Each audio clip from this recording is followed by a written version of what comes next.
Hello freaks, welcome to another video and another review. Obviously, I've literally recording these back to back, so forgive the same shirt and everything. So yeah, let's just move on. Another Virgin New Adventures review. So I sort of quickly moved on to shadowmind on the nice little thing there. Yeah, so shadowmind is the last one I've read, and this was an interesting one. So I said it in the last video at the end of the review, just giving a little hint to this one. I said this one is very vague on the back. It doesn't get talked about at all, really, and it's not a lot of people seem to like this one. So I really didn't know what I was in for, but I was still quite surprised with what I ended up getting. Also, this is a lovely bit of artwork from Christopher Bulis himself. He did the cover himself. I do rather like that bit of art. I will say that's not really what I envisioned of that, but I only just realised what that scene was. I was about to say I don't know what that scene is, but I do actually know what that scene is. But now I've seen it, yeah, okay, interesting. Sorry, I just had an epiphany of what that actually is, because I didn't really look at the cover again, like, properly since reading it. So, only now just going, oh yes, I know what that scene is. Which is quite nice when you can do that, because some of the books don't really afford you that. Yeah, so Shadowmind, actually getting into the review. So, I rather like this. I will say the first half I enjoyed more than the second half. That's sort of the later section of the book. It felt like it got a little bit rushed towards the end, but skipping ahead of myself there, rushing there. I rather enjoyed this. This is quite a tight little sort of thriller Doctor Who story. Very obviously got a lot of inspiration from some very classic sci-fi stories and films, which I won't mention because I don't really want to spoil what this is if you haven't read it, because I think it's quite fun experiencing it kind of blind. Which is how I did, and not realising where this story was going or what it was doing. There's some very obvious heavy inspiration in it though, but it's done in a fun sort of Doctor Who twist, which I really enjoyed. From some reviews I've seen people sort of say this is a little bit more, it feels more childlike. And I can kind of see what they're saying, like some of the way that the characters interact with each other.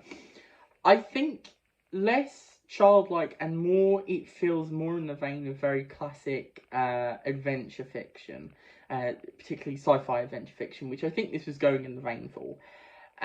It does feel slightly planetary romance, a little bit, you know, stuff like that, which I really enjoy as a classic sci-fi fan.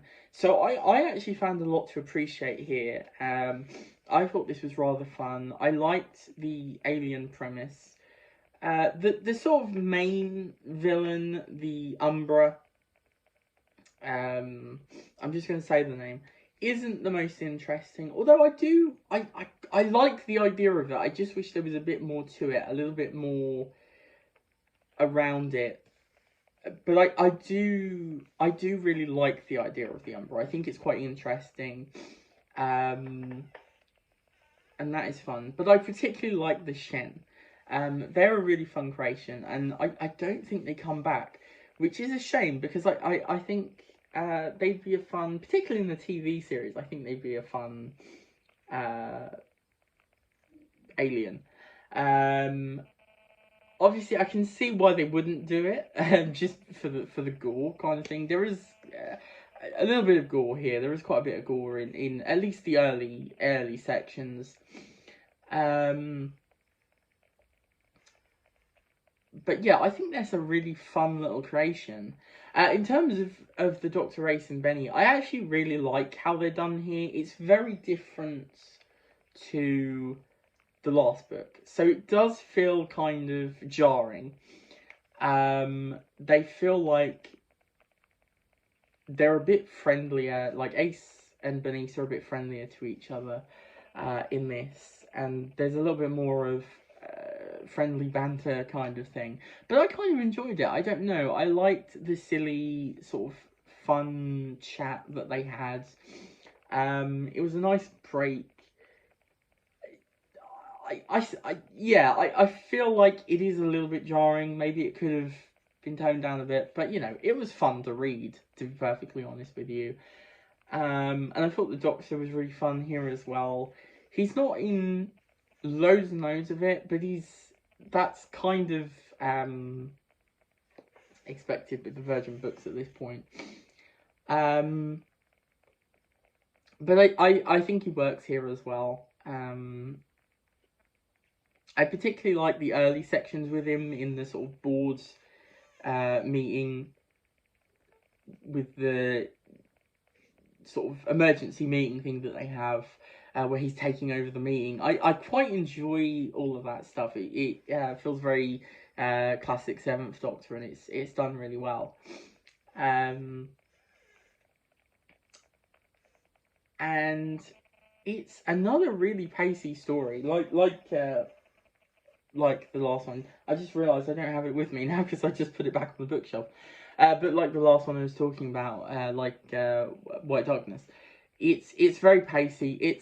I think it's shorter, or it might be about the same length, but it's a very pacey little adventure. And like I say, it's kind of a thriller thing, and it doesn't really sit down for very long. I mean, you're one thing to the next. By the time you sort of exhausted one thing, you immediately get to the next thing. So it's I found it really easy to read. Now I did take a while to read this one, which sounds like, oh, that's the opposite of what I was just talking about. But there was a lot going on in personal life, so sort of the later section I was very slow to read. But I don't think that was any fault of the book. I will say it's slightly less. I had a little bit less fun in the later section. I think that's half down to personal life and half down to book. I think it started to get a little bit, you know, in the sort of late section stage, a little bit tired and sort of on the treadmill of like, okay, we need to sort of end things, and it then sort of tried to rush itself. But overall, I had a good time with it. I think I give it 4 stars. I really enjoyed it. I thought it was entertaining. As I sort of discussed last time, I think this one sort of fumbled a little bit with Ace's arc. I think they went in a really interesting direction with White Darkness, and then put her back on the same track as she had been with Deceit, with the whole violence thing. They sort of redo White Darkness a little bit with the violence of it, in that, you know, the horrors of killing and war and stuff. But I don't think it works quite as well. You know, there's a really standout moment in White Darkness that's a really good character moment for Ace, whereas this doesn't really feel like it does it that well. I thought this was written really well. I will say I did notice there was more spelling mistakes and stuff in this one. I don't know if this one was a little bit rushed to print or something. You get that with them, you know. They don't have the best editing, I don't think. But this one particularly, I noticed there was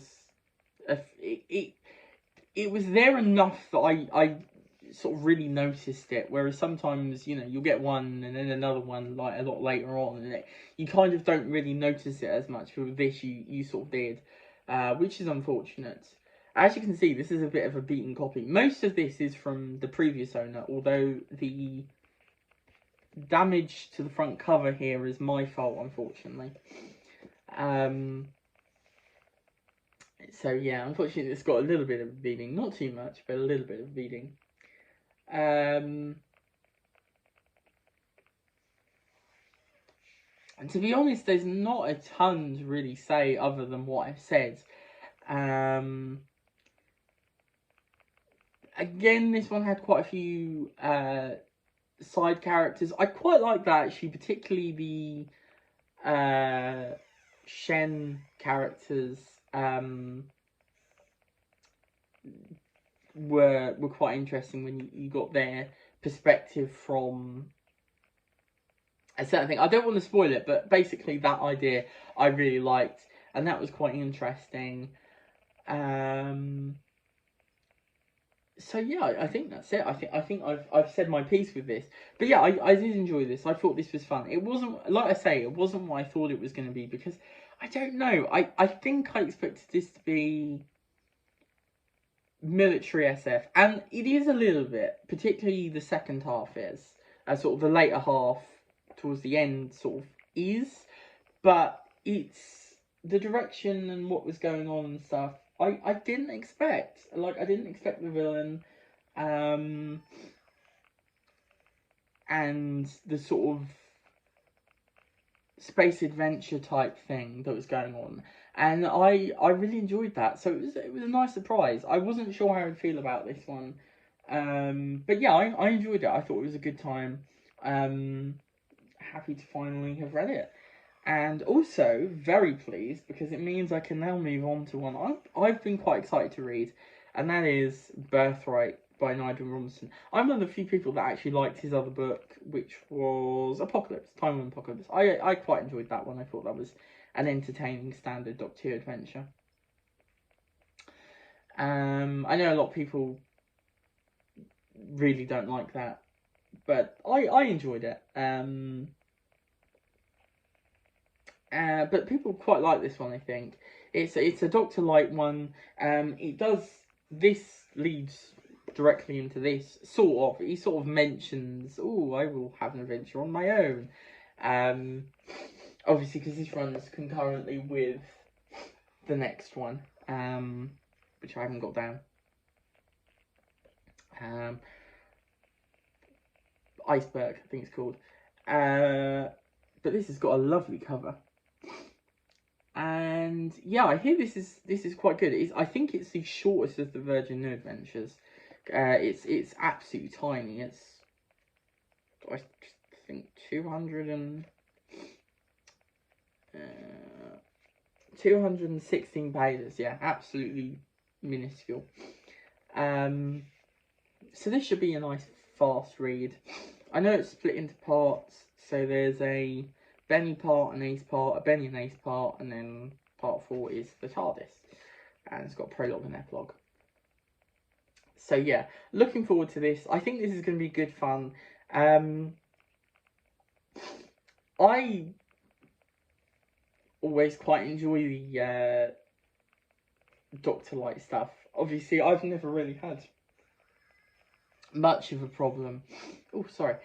Much of a problem with him not appearing quite as much in these, because I think he works as a sort of used sparingly kind of Doctor. I do think he quite works, you know, but I do like it when he's in it a bit more as well, of course. But yeah, I'm looking forward to this. I think this is going to be fun. I'm really excited to see what this one has to offer, and get further and further into the adventure. So yeah, that'll be exciting. Of course, as we always say, like, subscribe and comment if you so wish, and I will see you in the next video. Bye bye.